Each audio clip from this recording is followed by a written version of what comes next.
पूरा देश का विपक्ष नेता मिलकर के प्रधानमंत्री जी को हाथ में हाथ कंधा से कंधा मिला करके बोला कि घर में घुस करके पाकिस्तान को नस्त नाबूद कर दो। क्या मानते हैं इस बात को? नहीं, जो 56 इंच का सीना था उसको पूरे देश ने, पूरे विश्व ने देख लिया।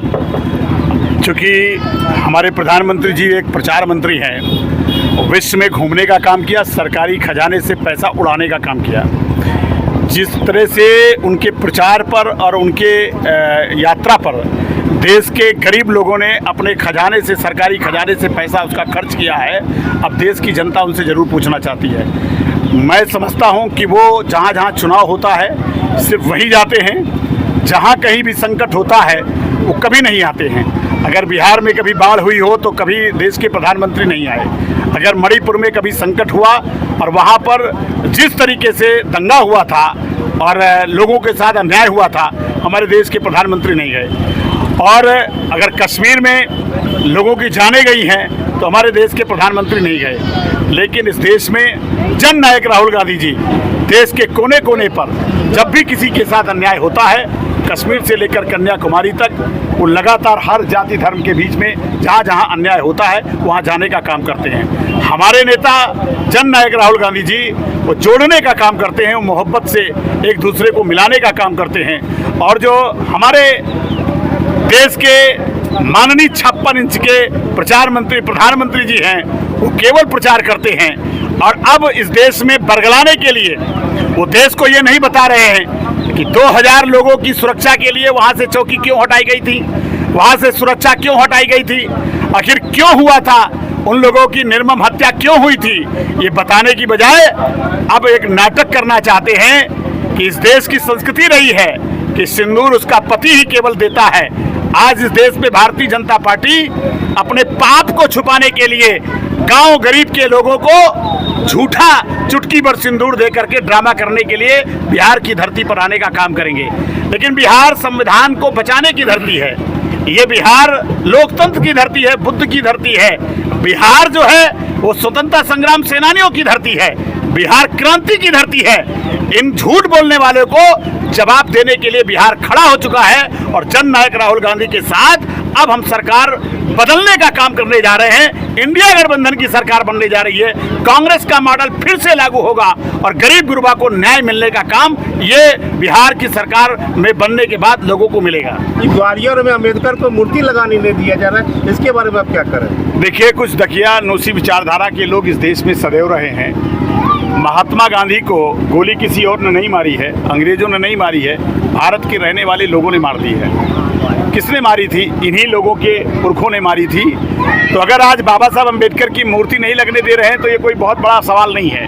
बाबा साहब अम्बेडकर की मूर्ति से बाबा साहब का सम्मान का और अपमान का कोई मामला नहीं है। बाबा साहब की विचारधारा संविधान में है और संविधान को बचाने की लड़ाई इस देश का एक एक नागरिक कर रहा है। और कोलंबिया विश्वविद्यालय में बाबा साहब अम्बेडकर की मूर्ति लगी है और बाबा साहब अम्बेडकर की मूर्ति हर घर में लग चुकी है। बाबा साहब को मानने वाले लोग उनके दिलों में उनकी मूर्ति को बसाते हैं। अगर कहीं मूर्ति लोग नहीं लगाने दे रहे हैं तो मेरा केवल उनसे ये निवेदन है कि दकियानूसी विचारधारा को छोड़ें।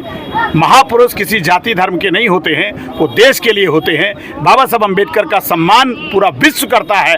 और चूंकि भारतीय जनता पार्टी बाबा साहब अम्बेडकर को अपमानित करती रही है, उनको शुरू से लेकर आखिरी तक अपमानित किया है। अभी उनके गृह मंत्री ने जिस तरह से संसद के अंदर बाबा साहब अम्बेडकर का अपमान किया था, वो उनके जो दिल में है, उनके जो दिमाग में है, वो जुबान में आ जाती है। और उनके लोग ही महात्मा गांधी को गोली मारे थे और उनके लोग ही बाबा साहब अम्बेडकर का अपमान कर रहे हैं। तो उनके जितने भी वारिस हैं, चाहे मौलाना आज़ाद साहब के वारिस हों, चाहे बाबा साहब अम्बेडकर के मानने वाले वारिस हों, चाहे महात्मा गांधी जी के वारिस हों और चाहे सरदार पटेल के मालिक हों, ये सारे वारिस मिलकर के इनको आने वाले समय में बिहार की धरती पे हम मुंहतोड़ जवाब देंगे और संविधान को बचाने का काम करेंगे। इन्हीं बहरूपियों ने कहा था कि काला धन की सूची हम लाएंगे, काला धन वापस लाएंगे। काला धन की सूची भी आ गई, लेकिन जब सुप्रीम कोर्ट में वो काली सूची दिखाई गई तो उसमें अधिकांश भारतीय जनता पार्टी के भजभज मंडली की सूची में नाम था। अगर किसी कांग्रेस का नाम होता, किसी गांधी परिवार का नाम होता तो यही मीडिया आज पूरे देश में चिल्ला रहे होंगे। अब ये तो सवाल नहीं पूछा जा रहा है कि वो काला धन की सूची में नाम किसका था। आखिर ये सवाल पूछना चाहिए ना। अगर 2014 से पहले ये कहा जा रहा था कि काला धन लाएंगे, काला धन की सूची दिखाएंगे, और जब काला धन की सूची बन गई और काला धन की सूची सुप्रीम कोर्ट में दिखाई गई तो देश को क्यों नहीं बताया गया? अगर देश को बताया जाता तो मेरा दावा है कि अधिकांश उसमें भारतीय जनता पार्टी के लोगों का काला धन था और इसीलिए इसको छुपाने का काम किया गया है। मंगलसूत्र का जो 1 लाख रुपये होगा उसके बारे में आप क्या कहते हैं? देखिए, ये बहन बेटियों की इज्जत से खिलवाड़ करते हैं। ये तमाम वीडियो आप जानते हैं, मैं उस पर बोलना नहीं चाहता हूँ। ये हमारी माँ बहन की इज्जत नहीं करते हैं। तो जो आदमी माँ बहन की इज्जत नहीं करता है, बेटियों की इज्जत नहीं करता, वो मंगलसूत्र की इज्जत क्या करेगा?